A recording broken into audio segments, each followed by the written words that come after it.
We begin tonight with breaking news in the investigation into the death of comedian and actor Bob Saget.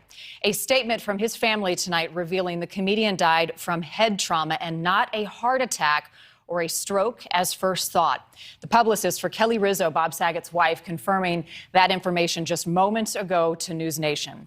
According to a statement from the Saget family, just into the newsroom, Bob Saget accidentally hit the back of his head on something, thought nothing of it, and then he went to sleep, meaning he likely died from a brain bleed. They say no drugs, no alcohol were found in Bob Saget's system. He was found dead in a hotel room in Florida during his comedy tour exactly 1 month ago today. Many assumed he had a heart attack or perhaps a stroke after authorities found no signs of foul play or anything suspicious. His death, of course, shocked the country and his close friends and family, who say he was in the prime of his life. His family also saying in a statement they thought it was only proper that fans of the Full House star heard the findings from them tonight. This sad revelation is reminiscent of another celebrity death from a decade ago. That the death of actress Natasha Richardson in 2009. It put brain injuries in the spotlight. You may remember she was just 45 years old when she hit her head in a skiing accident. Hours later, she was declared brain dead and later died. Joining us now is Dr. Lenny Cohen. He's a board-certified neurologist in Chicago.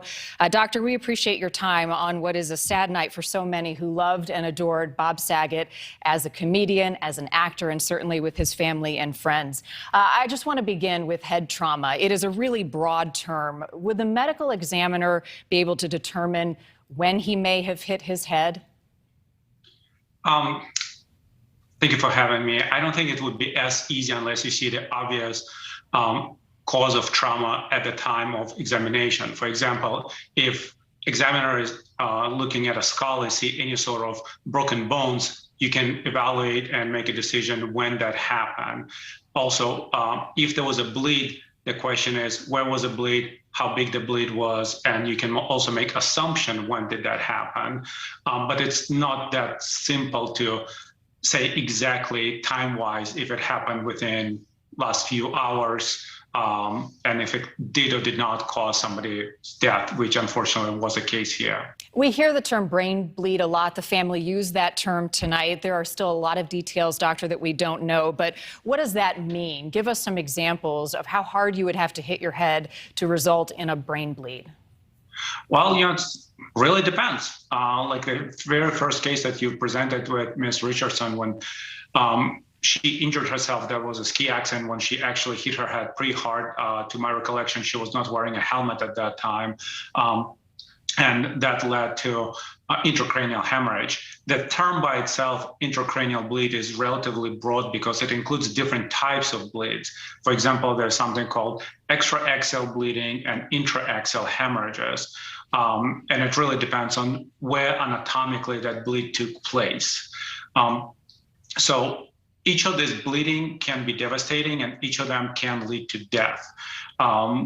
If somebody is prone to develop bleeding, and if it happened in a portion of the brain that is vital for survival, for example, midbrain, which is posterior portion of the brain, yes, it can absolutely lead to relatively fast death. In cases like this, and as I said, and I want to reiterate, there's a lot that we don't know, but if caught early with a brain bleed or a head trauma of this sort, what are the treatments? What is the intervention to help someone? Well, right away, patient need to be brought to ER where they're being evaluated. Appropriate imaging is done, usually a head CT. That imaging is telling us where and what type of bleed that is.